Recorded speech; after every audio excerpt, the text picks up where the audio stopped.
Hello students, आज हम करेंगे एप्लीकेशन ऑफ गॉस लॉ और इसकी लास्ट एप्लीकेशन करेंगे। इससे पहले हमने 3 एप्लीकेशन डिस्कस की है। पहले electric field due to charge wire, infinity law, electric field due to charge sheet and इससे पिछले लेक्चर में कर दी हमने electric field due to charge hollow sphere. तो लास्ट एप्लीकेशन क्या है? That is electric field due to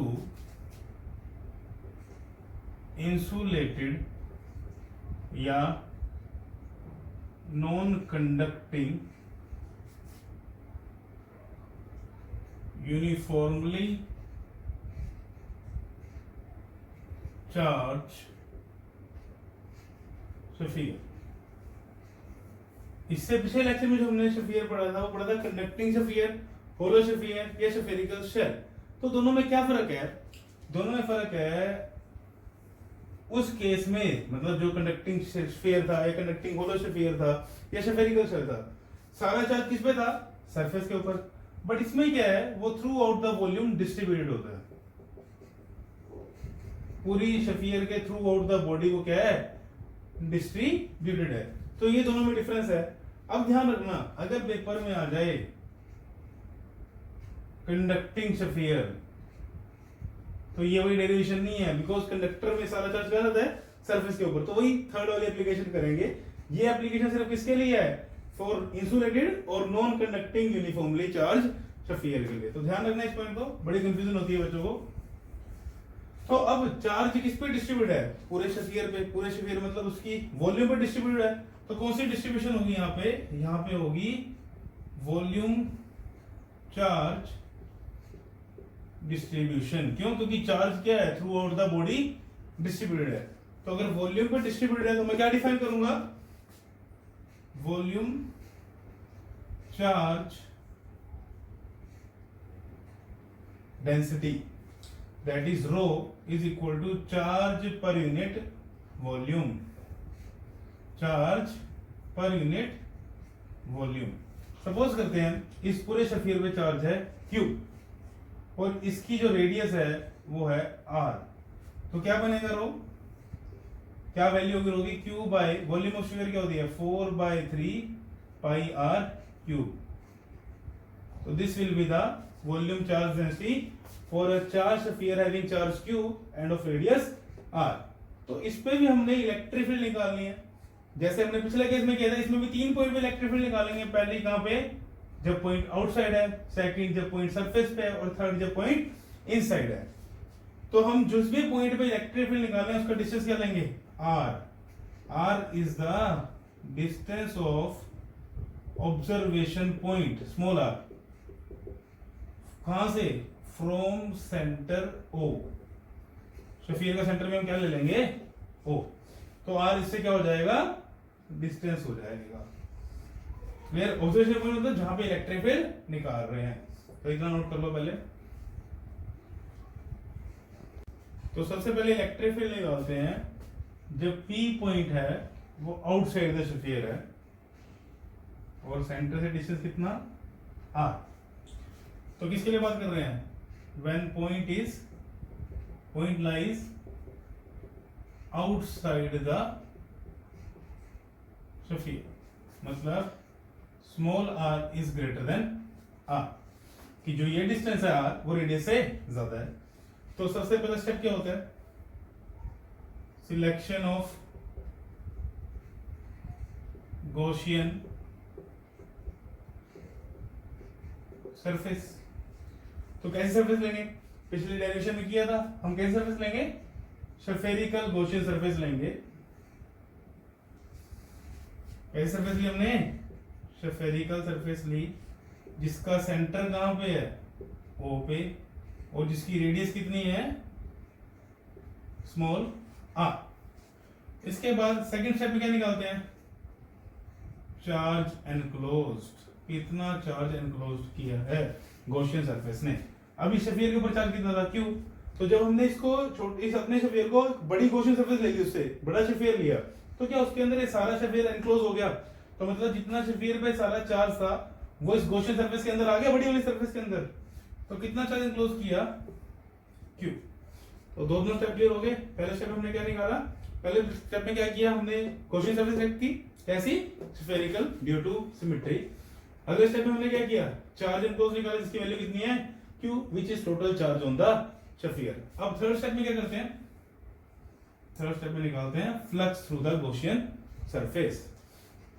अब बात की थी हमने क्या कि अगर स्फीयर हो तो उसमें चार्ज स्फीयर हो तो इलेक्ट्रिक फील्ड कैसे होती है, रेडियली आउटवर्ड्स, एरिया वेक्टर भी रेडियली आउटवर्ड्स। इसको पिछले लेक्चर में डिस्कस कर चुके हैं कि हर पॉइंट पे कहीं भी चले जाओ गॉसियन स्फेरिकल गॉसियन सरफेस पे, ई में इलेक्ट्रिक फील्ड में और डीएस वेक्टर एंगल कितना होगा, 0। इसकी डिस्कशन पहले हो चुकी है तो इसको ज्यादा डिस्कस अब नहीं करेंगे।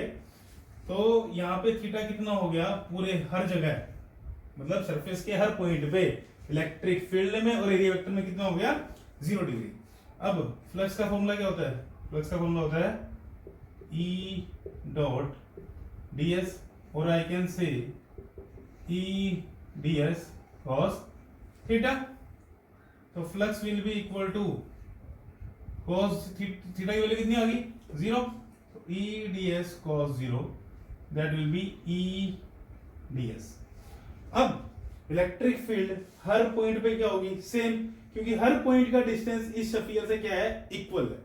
क्या है, इक्वल, मतलब जितना ये पॉइंट डिस्टेंस पे उतना ही, ये पॉइंट उतना ही, ये पॉइंट उतना ही, ये पॉइंट, मतलब इस सरफेस पे जितने भी पॉइंट हैं सब इस स्फीयर से क्या है, इक्वल डिस्टेंस पे। तो इलेक्ट्रिक फील्ड की वैल्यू क्या होगी, सेम।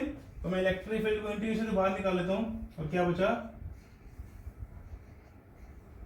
Integration of ds।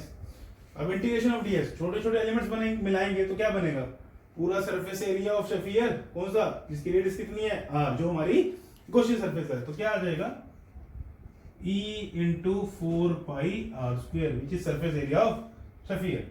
तो ये आ गया फ्लक्स लिंक। तो तीसरा स्टेप हो गया।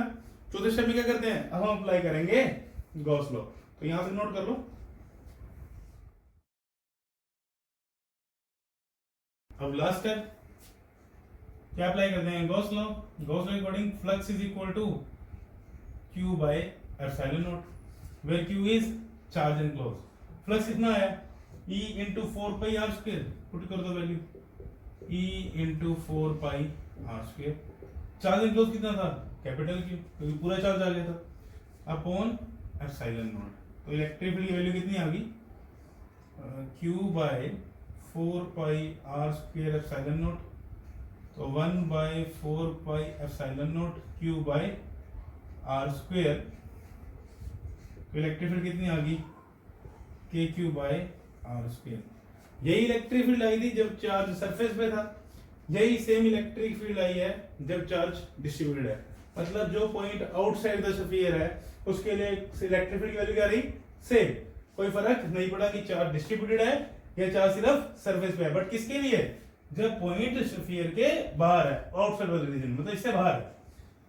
तो इसके बाद हमने डिस्कशन की थी पिछले लेक्चर में क्या, कि sphere behaves as point charge किसके लिए, 4 points outside the sphere and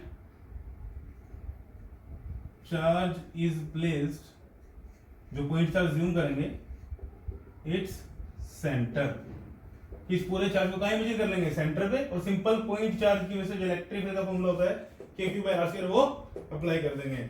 जिनको ये पॉइंट समझ नहीं आया वो इससे पिछले लेक्चर देख लो, इस पॉइंट की पूरी डिस्कशन की थी हमने वहां पे, तो इसको नोट कर लो। तो ये फॉर्मूला आया था for the points which are outside the sphere, electric field due to uniformly charge sphere का। अब इस फॉर्मूले को हम लिखेंगे in terms of volume charge density. कई बार इस टर्म में पूछ लेता है कि फॉर्मूला बताओ, जिसका सिंबल हमने क्या दिया था, रो, और रो का फॉर्मूला क्या पढ़ा था हमने, Q by 4/3 pi are cube. Small और कैपिटल, स्मॉल आर और कैपिटल आर को ध्यान से पुट करना, बड़ी कंफ्यूजन होती है बच्चों को। स्मॉल आर किसका डिस्टेंस है, जिस पॉइंट पे इलेक्ट्रिक फील्ड निकाल रहे हैं, कैपिटल आर क्या है, रेडियस ऑफ स्फीयर। तो इस फॉर्मूले को दोबारा लिखो, E इज इक्वल टू के की वैल्यू क्या होती है 1, पहले इस Q की वैल्यू निकालो क्योंकि यहाँ पुट करनी है। Q क्या आ जाएगा रो इंटू 4/3 पाई आर क्यूब। तो अब पुट करो इलेक्ट्रिक फील्ड के की वैल्यू क्या थी, चलो पहले लिखते हैं K Q by R square, small are का स्क्वायर। अब वैल्यू पुट कर दो, के की वैल्यू क्या थी 1/4πε0, क्यू की वैल्यू क्या है rho into 4/3 pi are cube upon में आर स्क्वायर। जो कैंसिल आउट होता है कैंसिल कर दो, 4 से 4 कैंसिल, पाई से पाई कैंसिल, जो बच गया वो लिख दो rho r cube by 3ε0 r square. तो ये फॉर्मूला आ गया in terms of volume charge density. ये था in terms of charge of sphere, ये है in terms of volume charge density of sphere. फॉर्मूले दोनों ठीक हैं, क्वेश्चन में जिस फॉर्मूले पूछा हो उसी फॉर्मूले में आंसर दे देना। और क्या पता लग रहा है देखो दोनों फॉर्मूले से, जो इलेक्ट्रिक फील्ड है 4 point outside the sphere is inversely proportional to r square. देखो E is inversely proportional to r square, but condition है when R is greater than R, मतलब पॉइंट कहां पे है आउटसाइड द स्फीयर। इसको note कर लो यहां तक। तो नेक्स्ट पॉइंट कहां पे निकालें electric field on the surface. Surface का मतलब जब R की वैल्यू किसी इक्वल हो जाएगी रेडियस ऑफ स्फीयर के, जब ये P पॉइंट सरफेस पे आ जाएगा तो R जो है वो ये हो जाएगा which is equal to radius. तो इलेक्ट्रिक फील्ड का फॉर्मूला आपके बन जाएगा K Q by R square. यही सेम आया था जब स्फीयर पे चार्ज सरफेस पे था, और यही सेम आया जब चार्ज यूनिफॉर्मली डिस्ट्रीब्यूटेड है। तो इलेक्ट्रिक फील्ड का फॉर्मूला क्या आया सेम। अब ये आया चार्ज की टर्म में, अगर मुझे लिखना हो इन टर्म्स ऑफ रो मतलब वॉल्यूम चार्ज डेंसिटी की टर्म में, तो के की वैल्यू पुट करो 1/4πε0, क्यू की वैल्यू पुट करो क्या थी rho into 4/3 pi are cube upon में आर स्क्वायर। जो कैंसिल आउट होता है कर दो, 4 पाई से 4 पाई कैंसिल, एक आर स्क्वायर से आर स्क्वायर कैंसिल, तो क्या बचा रो आर बाय 3ε0। तो this will be the formula for electric field due to uniformly charge sphere on the surface in the terms of volume charge density, और ये in the terms of charge on sphere. इसको note कर लो। अब मैंने electric field निकालनी है inside the sphere, तो मैंने डायग्राम को थोड़ा बड़ा कर दिया ताकि जो डायग्राम बनाना है गॉसियन सर्फेस बनानी है वो क्लियर हो जाए। तो थर्ड पॉइंट किसके लिए डिस्कस कर रहे हैं, when we have to find the electric field inside the sphere, मतलब जब R लेस देन हो जाए रेडियस ऑफ स्फीयर से। तो मैं सपोज करता हूं कि एक पॉइंट ले लिया मैंने P, इस पॉइंट पे मैंने इलेक्ट्रिक फील्ड निकालनी है, ठीक है। तो सबसे पहला स्टेप क्या होता है गॉसियन सरफेस सिलेक्ट करना। तो कैसी गॉसियन सरफेस होगी सबको पता है, गॉसियन सरफेस क्या लेंगे इसमें हम स्फेरिकल गॉसियन सरफेस, जिसका सेंटर कहां पे होगा, centre will be at O, और रेडियस कितनी होगी उसकी R, सेंटर O पे रेडियस R। तो बनाओ स्फीयर,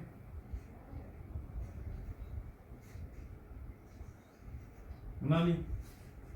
तो सेकंड स्टेप क्या होता है, second step is charge enclosed by Gaussian surface निकालो। अब जब हमने होलो स्फीयर के अंदर एक गॉसियन सरफेस ड्रॉ की थी तो उसके अंदर चार्ज कितना आया था 0, तो इलेक्ट्रिक फील्ड भी कितनी होगी थी 0। बट अगर यूनिफॉर्मली चार्ज स्फीयर हो तो इसमें ऐसा नहीं होगा। क्यों, क्योंकि charge through out the volume distributed है पूरी बॉडी पे। हमने क्या किया, एक छोटी रेडियस का स्फीयर लिया ना, तो इसमें चार्ज एनक्लोज कुछ ना कुछ तो हुआ है, सारा नहीं हुआ बट कुछ पार्ट तो चार्ज एनक्लोज हुआ है, मतलब चार्ज एनक्लोज 0 नहीं है। तो यही डिफरेंस है एक होलो स्फीयर में और एक यूनिफॉर्मली चार्ज स्फीयर में। तो अब हमें चार्ज एनक्लोज निकालना है, कैसे निकाल सकते हैं कि इतने से पोर्शन में कितना चार्ज आया है, सिर्फ मुझे ये चार्ज चाहिए क्योंकि गॉसियन सरफेस के बाहर वाला चार्ज मैटर नहीं करता। तो कैसे कर सकते हैं, हमें पता है कि ये जो पूरा चार्ज Q था जो स्फीयर के ऊपर था, ये किस पे डिस्ट्रीब्यूटेड था, इसकी वॉल्यूम पे। तो आई कैन से कि स्फीयर की वॉल्यूम कितनी है 4/3 पाई आर क्यूब पे चार्ज कितना डिस्ट्रीब्यूटेड था, क्यों कि पूरी वॉल्यूम पे इस पे कितना चार्ज है क्यूब। मुझे कितना चाहिए, मुझे इस छोटे से स्फीयर पे निकालना है कितना चार्ज है, तो इसकी वॉल्यूम कितनी होगी छोटे से स्फीयर की, इसकी वॉल्यूम होगी 4/3 पाई आर क्यूब। तो लगा दो कि 4/3 पाई आर क्यूब पे चार्ज कितना होगा, तो कैसे लगाएंगे Q by 4/3 pi are cube into 4/3 pi are cube. समझ आया स्टेप। एक एग्जांपल समझते हैं। फॉर एग्जांपल मैं बोलूं, एग्जांपल ले रहे हैं कि इस पूरी जो बड़ा स्फीयर है, जो हमारा स्फीयर है, इसकी वॉल्यूम है सपोज 10 मीटर क्यूब और इस पे चार्ज है कितना 5 कूलम का। तो मैं सपोज कर दो छोटे वाले स्फीयर है उसकी वॉल्यूम मैं ले लेता हूं सपोज 2 मीटर क्यूब, तो उस पे चार्ज निकालो। तो कैसे निकालते हैं, पढ़ो है जूनियर क्लास में 5/10 मल्टीप्लाई बाय 2, ऐसे करते हैं ना यूनिटरी मेथड में 5 डिवाइड बाय 10 मल्टीप्लाई बाय 2। तो जो आंसर आएगा वो किस पे आएगा 2 मीटर क्यूब पे कितना चार्ज है। अब देखो इससे कंपेयर करो, क्या सेम चीज है 4/3 पाई आर क्यूब, पहले इसकी वॉल्यूम क्या ली थी 10 मीटर क्यूब, पूरे की वॉल्यूम थी ना। अब पूरे की वॉल्यूम कितनी है 4/3 पाई आर क्यूब, उस पे टोटल चार्ज दिया, इस पे भी टोटल चार्ज दिया, फिर रिक्वायर्ड वॉल्यूम पे चार्ज 2 मीटर क्यूब पे, और इस छोटे की वॉल्यूम कितनी है 4/3 पाई आर क्यूब। तो 4/3 पाई आर क्यूब पे चार्ज कितना आ गया, ये इतना चार्ज एनक्लोज किया। ये सिर्फ एग्जांपल दिया समझाने के लिए, बाकी चार्ज एनक्लोज आ गया कितना Q by 4/3 pi are cube into 4/3 pi R small are का क्यूब। अब जो कैंसिल आउट होता है कर दो, तो कैंसिल आउट हो गया। तो it is the charge enclosed by Gaussian surface, तो इसको मैंने क्या ले लिया स्मॉल क्यू। तो इसको यहाँ पे लिख लो कितना चार्ज आएगा Q is equal to Q, देखो जो कट गया वो ठीक है, क्या बचा Q are cube small R मतलब अपन में कैपिटल आर का क्यूब। देखो ये चीज बची है Q are cube by capital are का cube, it is charge enclosed by surface. सबसे इंपॉर्टेंट स्टेप है डेरिवेशन का, तो ध्यान से करना। क्लियर हो गया कि पूरी वॉल्यूम पे चार्ज कितना था Q, तो जो गॉसियन सरफेस उसकी वॉल्यूम पे चार्ज कैसे निकालेंगे, unitary method Q divide by 4/3 pi are cube multiply by 4/3 pi small are का क्यूब। तो इस पॉइंट को नोट कर लो। इसके बाद थर्ड पॉइंट में क्या निकालेंगे, इसका flux link with the Gaussian surface.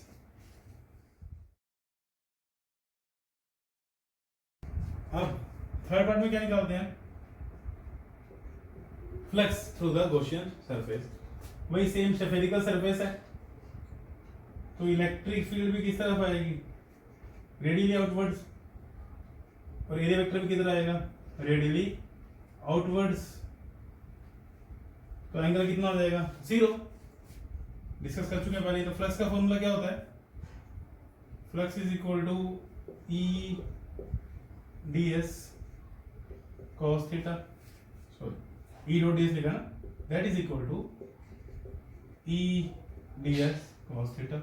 Theta कितना है 0, तो e ds cos 0, electric field same हर पॉइंट पे, इंटीग्रेशन ऑफ ds। अब इंटीग्रेशन ऑफ ds मतलब इस छोटे स्फीयर का सरफेस एरिया ना, क्योंकि जो हमने एरिया एलिमेंट लिया वो इसी से गॉसियन सरफेस में लिया है, तो इसका एरिया क्या बनेगा E into 4 pi small are का स्क्वायर। क्लियर हो गया। हमने पहले सबसे पहले स्फेरिकल सरफेस ली, चार्ज एनक्लोज निकाला, फिर फ्लक्स निकाल दिया। अब लास्ट में क्या करते हैं, लास्ट में हम करेंगे गॉस लॉ को अप्लाई। तो इसको रब कर देता हूं।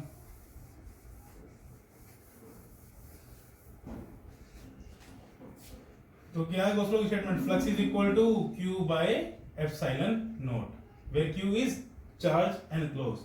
अब फ्लक्स कितना आया था E into 4 pi are square, Q की वैल्यू कितनी थी Q are cube by are cube by epsilon naught. तो E इसको इक्वल टू करते क्या बन जाएगा Q are cube by are cube epsilon naught. तो E इज इक्वल टू क्या है 1/4 pi are square Q are cube by are cube epsilon not.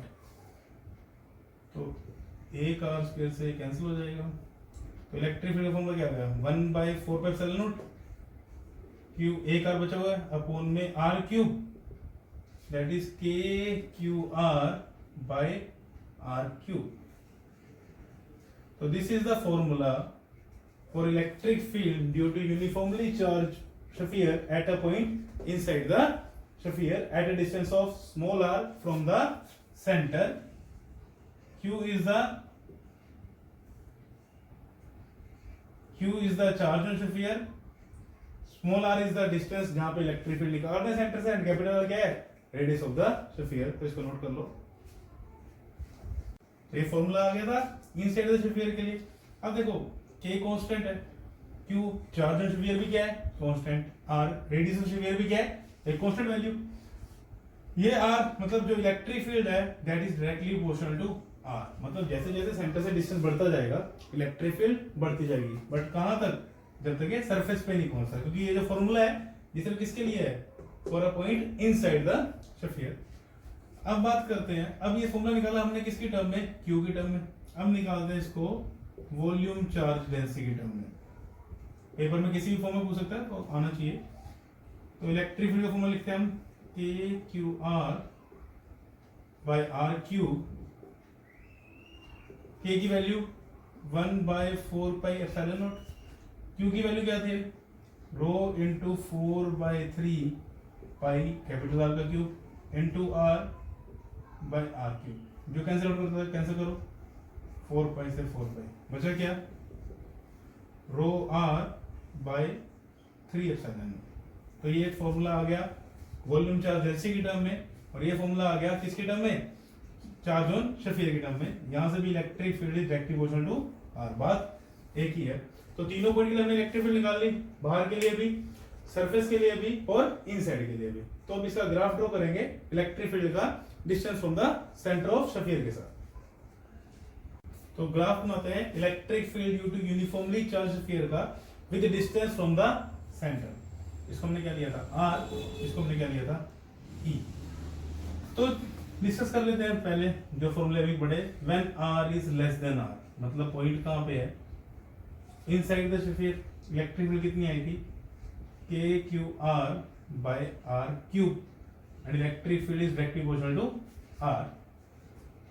Second, when r is equal to r, point कहां पर आ गया, surface पे. Electric field का formula क्या आ गया था, kq by r square. And third, when r is greater than r, point कहां आ गया, बाहर स्फीयर के, और इलेक्ट्रिक फील्ड का फॉर्मूला क्या आया था, kq by स्मॉल r का square. It means E is inversely proportional to r square. ये सारी डिस्कशन हम कर चुके हैं पहले. तो ग्राफ बनाते हैं. E वर्सेस r, और यहाँ पे हो गया r is equal to r. मतलब यहाँ पे सरफेस पे आ गया पॉइंट. इस रीजन में r is less than r, और यहाँ r is greater than r. जैसे कल किया था हम, एक इमेजिनरी स्फीयर ड्रॉ कर लेते हैं. ऐसे है कि यहाँ तक पॉइंट इनसाइड है, ये सरफेस पे, ये आउटसाइड. तो तीनों रीजन को देखो, तीनों रीजन के रिस्पेक्ट में देखो. जब इनसाइड है तो E is directly proportional to R. Directly proportional graph कैसे बनेगा, स्ट्रेट लाइन. मतलब जब तक यहाँ पे नहीं आता. अच्छा, सरफेस पे वैल्यू कितनी होगी देखो. अभी स्फीयर का कर दूं, ये सिर्फ रेफरेंस के लिए बनाया था. देखो जो सरफेस पे है R is equal to R पे कितनी वैल्यू है, kq by r स्क्वायर. तो यहाँ पे लिख दो kq by r स्क्वायर. तो इसको यहां से ड्रॉ करो.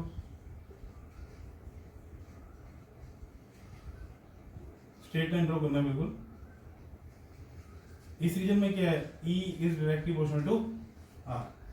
सरफेस पे जाके वैल्यू कितनी आ गई, kq by r स्क्वायर. उसके बाद जब पॉइंट बाहर जा रहा है आउटसाइड, तो E is inversely proportional to r square. तो ग्राफ कैसे बनेगा, ऐसे. और यहाँ पे क्या हो गया, E is inversely proportional to r square. So this is the graph for the electric variation of electric field due to uniformly charged sphere with distance. अब देखो इलेक्ट्रिक फील्ड मैक्सिमम कहाँ पे है, जब तक सरफेस के अंदर मूव कर रहा है, सरफेस तक आ रहा है वो सेंटर से, तो इलेक्ट्रिक फील्ड बढ़ रही है. उसके बाद क्या हो रही है, कम. मतलब इलेक्ट्रिक फील्ड मैक्सिमम यहीं पे है. तो इलेक्ट्रिक फील्ड इज मैक्सिमम कहाँ पे, at the surface of uniformly charge sphere. जो हमने पिछले लेक्चर में किया था होलो चार्ज स्फीयर, उसमें ही मैक्सिमम कहां पे थी, सरफेस पे. चेक कर लेना. और इसमें मैक्सिमम कहां पे, इलेक्ट्रिक फील्ड सरफेस के ऊपर ही है. तो हमने दोनों में डिफरेंस समझ लिया। यूनिफॉर्मली चार्ज स्फीयर में और एक होलो चार्ज स्फीयर में या कंडक्टिंग स्फीयर में क्या डिफरेंस है? दो पॉइंट जब सरफेस पे है और जब आउटसाइड है तो इलेक्ट्रिक फील्ड की वैल्यू क्या है? सेम। दोनों ही केस में सेम ही है, कोई दिक्कत नहीं है, चार्ज सेम हो तो। और जब पॉइंट इनसाइड है, होलो चार्ज में इलेक्ट्रिक फील्ड कितनी हो गई थी? 0। बट इसके लिए इलेक्ट्रिक फील्ड कितनी है? KQ/R/Q। ऐसा क्यों हुआ? क्योंकि जब अंदर गए तो अंदर भी कुछ ना कुछ चार्ज था, but in case of hollow अंदर चार्ज की वैल्यू कितनी हो गई थी? 0। तो इसको नोट कर लो। इसके बाद एक एनसीईआरटी में बहुत अच्छा क्वेश्चन है, उस पर डिस्कशन करते हैं।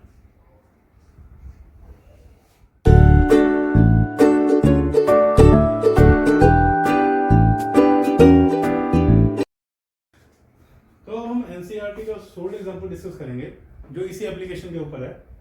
तो क्वेश्चन में क्या बोला है? एक एटम है, उसमें पॉजिटिवली चार्ज पॉइंट न्यूक्लियस है और चार्ज कितना है? Zi। एटम की रेडियस कितनी है? R। ये एटम था, एक मॉडल, एक एटम का मॉडल है। और उसने बोला एटम ओवरऑल क्या है? न्यूट्रल, नेगेटिव चार्ज डिस्ट्रीब्यूटेड है इधर उधर। तो इसकी वजह से इलेक्ट्रिक फील्ड निकालो कितने डिस्टेंस पे? R डिस्टेंस पे। तो R डिस्टेंस है, पॉइंट आउटसाइड भी हो सकता है, पॉइंट सरफेस पे भी हो सकता है, पॉइंट इनसाइड भी हो सकता है। तो तीनों पॉइंट के लिए निकालेंगे इलेक्ट्रिक फील्ड। अब एटम क्या बोला हुआ है? न्यूट्रल। न्यूट्रल का मतलब जितना पॉजिटिव चार्ज है उतना ही नेगेटिव चार्ज है। अब पॉजिटिव चार्ज कितना है? Zi। और नेगेटिव चार्ज कितना है? -Zi। तभी तो न्यूट्रल बनेगा। एड अप होकर क्या हो जाएगा? 0। तो पहले इलेक्ट्रिक फील्ड निकालते हैं पॉइंट के लिए when R is greater than R। मतलब पॉइंट कहां पे आ गया? Outside the matter. तो यहां पे ले लेते हैं कि पॉइंट, इसका डिस्टेंस क्या लिया? R। तो सबसे पहले स्टेप क्या है? गॉसियन सरफेस ले लो। तो कैसे लेती हैं? कैसे लेंगे? स्फेरिकल सिमेट्री के अकॉर्डिंग। तो एक स्फीयर बना देंगे यहाँ पे,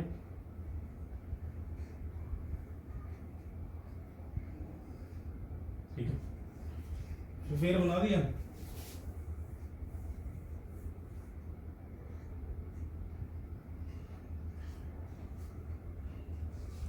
तो सबसे पहले सरफेस गॉसियन सरफेस होगी, स्फीयर गॉसियन सरफेस लिए spherical radius R centre O पे। सेकंड स्टेप चार्ज एनक्लोज निकालो। कितना चार्ज एनक्लोज है? अब देखो ध्यान समझना, इस बड़े स्फीयर में पूरा स्फीयर आ गया। इस स्फीयर पे टोटल चार्ज कितना है? पॉजिटिव कितना है? Zi। नेगेटिव कितना है? Zi। तो टोटल कितना हो जाएगा? 0, क्योंकि स्फीयर एटम क्या ओवरऑल न्यूट्रल है। तो चार्ज एनक्लोज कितना हो गया? 0। स्टेप क्लियर होगा? क्यों 0 हुआ? क्यों 0 हुआ? क्योंकि जितना पॉजिटिव है उतना ही नेगेटिव, तो नेट चार्ज कितना हो जाएगा? 0। थर्ड स्टेप में क्या निकालते हैं? फ्लक्स। फ्लक्स का फॉर्मूला E.ds। चार्ज भी स्फेरिकल पे है, सरफेस बॉडी जो बॉडी पे चार्ज है वो भी स्फेरिकल है, और गॉसियन सरफेस भी क्या लिया है? स्फेरिकल। तो थीटा हमेशा कितना होता है? 0। तो E.ds इसका मतलब E × 4πr²। लास्ट स्टेप में थोड़ी स्पीड बढ़ा दी, बिकॉज़ ऐसी चीजें पहले 3-4 बार डिस्कशन कर चुके हैं। लास्ट स्टेप में क्या करते हैं? गॉस लॉ अप्लाई करो तो phi = Q/ε0। चार्ज एनक्लोज कितना किया हुआ है? 0। तो रिटर्न 0 होगी। और फ्लक्स कितना है? E × 4πr² = 0। तो इलेक्ट्रिक फील्ड भी कितनी होगी? 0। क्या पता लगा? अगर कोई न्यूट्रल बॉडी है तो उसकी वजह से बाहर इलेक्ट्रिक फील्ड कितनी होगी? 0। अब अगर पॉइंट सरफेस पे भी हो, ध्यान रखना, अगर पॉइंट ऑन द सरफेस पे भी हो, ऑन सरफेस मतलब R = R, तो भी अगर गॉसियन सरफेस बनाएंगे, नेट चार्ज एनक्लोज हो, तब भी क्या आएगा? 0। अगर नेट चार्ज एनक्लोज 0 है तो इलेक्ट्रिक फील्ड तब भी क्या आएगी? 0। मतलब for this atom electric field outside the sphere भी 0, आउटसाइड द एटम भी 0 है, and on the surface of atom भी क्या है? 0। इसको नोट कर लो। इसके बाद हम डिस्कस करेंगे जब पॉइंट कहां आ जाएगा अंदर तो क्या डिफरेंस होगा। अब थर्ड पार्ट, और इस क्वेश्चन का सबसे इंपॉर्टेंट पार्ट है, जब इलेक्ट्रिक फील्ड कहां पे निकालनी है? पॉइंट कहां आ जाए? Inside surface, inside surface of atom, मतलब R is less than R। तो सबसे पहला स्टेप भाई गॉसियन सरफेस लेनी है। कैसी सरफेस लेंगे हम? Spherical Gaussian surface. तो ले ली spherical question surface, radius small r, center O. Next step में क्या करते हैं, charge enclosed by Gaussian surface निकालो। सबसे इंपॉर्टेंट स्टेप है इस क्वेश्चन का। अब ध्यान से देखना, इस गॉसियन सरफेस में पॉजिटिव चार्ज तो पूरा आ गया ना, Zi पॉजिटिव चार्ज तो पॉइंट का सेंटर पे था, वो तो पूरा आ गया। मतलब पॉजिटिव चार्ज इनक्लोज तो कितना आ गया, गॉसियन सरफेस की बात कर रहे हैं, प्लस Zi। अब नेगेटिव चार्ज देखो, नेगेटिव चार्ज तो थ्रू आउट द एटम क्या है, डिस्ट्रीब्यूटेड है। अब ये सरफेस का एरिया क्या है, छोटा है, सरफेस की वॉल्यूम जो है एज कंपेयर टू एटम, तो इसमें नेगेटिव चार्ज क्या आया होगा, कम आया होगा as compare to total negative charge. अब ये बोला कि ये नेगेटिव चार्ज ही यूनिफॉर्मली डिस्ट्रीब्यूटेड है, तो हमने जैसे उसमें निकाला था थर्ड एप्लीकेशन में, सॉरी फोर्थ एप्लीकेशन में चार्ज एनक्लोज निकाला था, क्योंकि वो भी यूनिफॉर्मली डिस्ट्रीब्यूटेड था।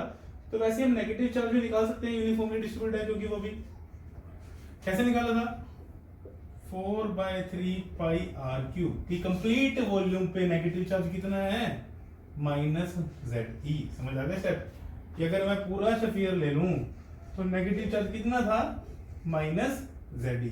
और मुझे कितनी वॉल्यूम के नीचे, अब एटम के भी पूरी वॉल्यूम पे डिस्ट्रीब्यूट है ना, इसलिए हम वॉल्यूम की बात कर रहे हैं। मुझे कितनी वॉल्यूम के नीचे, मैंने सिर्फ ये छोटे जो गॉसियन सरफेस ली है, ये वाली सरफेस जो ली है, ये पूरी सरफेस, इसकी वॉल्यूम के लिए चाहिए। अब इसकी वॉल्यूम क्या होगी, 4/3 पाई स्मॉल आर का क्यूब, कितना चार्ज हो जाएगा, -Ze 4/3 pi are cube by 4/3 pi small are का क्यूब, कैंसिल। तो क्या आ गया, -Ze r cube by are cube. पिछले डेरिवेशन से चीज समझ आ गई होगी कैसे की, उसमें टोटल जो सारा चार्ज था वो डिस्ट्रीब्यूटेड था, इसमें नेगेटिव चार्ज डिस्ट्रीब्यूटेड है, कितना, -Ze। तो हमने क्या कहा, 4/3 पाई कैपिटल आर क्यूब पे कितना है, -Ze, मतलब पूरी वॉल्यूम पे, और अपनी रिक्वायर्ड वॉल्यूम पे चार्ज निकाल लिया। अब इस सरफेस में इतना तो पॉजिटिव चार्ज आया, इतना नेगेटिव चार्ज आया, तो नेट चार्ज एनक्लोज कितना आ गया, क्योंकि गॉस लॉ में क्या लेते हैं, नेट चार्ज एनक्लोज। अब चार्ज एक स्केलर क्वांटिटी है, तो अकॉर्डिंग टू एडिटिविटी प्रॉपर्टी दोनों चार्ज क्या कर दो, सिंपली ऐड कर दो। तो Ze पॉजिटिव और नेगेटिव आया, -Ze r cube by are cube. तो this is the charge enclosed by the Gaussian surface. सबसे इंपॉर्टेंट स्टेप है इस पॉइंट का, मतलब इस क्वेश्चन का, नोट कर लो इस पॉइंट को। तो क्या चार्ज आ गया था, enclose Ze minus Ze r cube by are cube, Ze common निकाला, तो Ze 1 minus r cube by are cube. इसको ध्यान रखना, क्योंकि ये भी यूज करेंगे। अब सरफेस सेलेक्ट कर ली, चार्ज एनक्लोज निकाल लिया, थर्ड स्टेप क्या निकालना है, flux. Flux phi is equal to formula E dot ds, that will be equal to E ds cos theta. Theta कितना हो जाएगा, 0 डिग्री। क्यों हुआ, चार्ज भी सफेयर पे ही है, सरफेस भी कैसे लिया, सफेरिकल, तो थीटा की वैल्यू कितनी होगी, 0। तो flux is equal to E ds। तो integration by electric field, because electric field क्या है, कांस्टेंट है सरफेस के ऊपर, गॉसियन सरफेस के ऊपर, तो इंटीग्रेशन ऑफ ds, ds किसका एरिया, गॉसियन सरफेस का, that is 4 pi r square. Flux निकाल दिया, अब इसका क्या करेंगे, गॉस लॉ को अप्लाई कर देंगे। तो गॉस लॉ क्या कहता है, phi is equal to q by epsilon naught, where q is charge enclose. तो चार्ज एनक्लोज कितना था, Ze 1 minus r cube by are cube by epsilon naught, और फ्लक्स की वैल्यू पुट कर दो, E into 4 pi are square, और यहाँ क्या आ जाएगा, Ze by epsilon naught 1 minus r cube by are cube.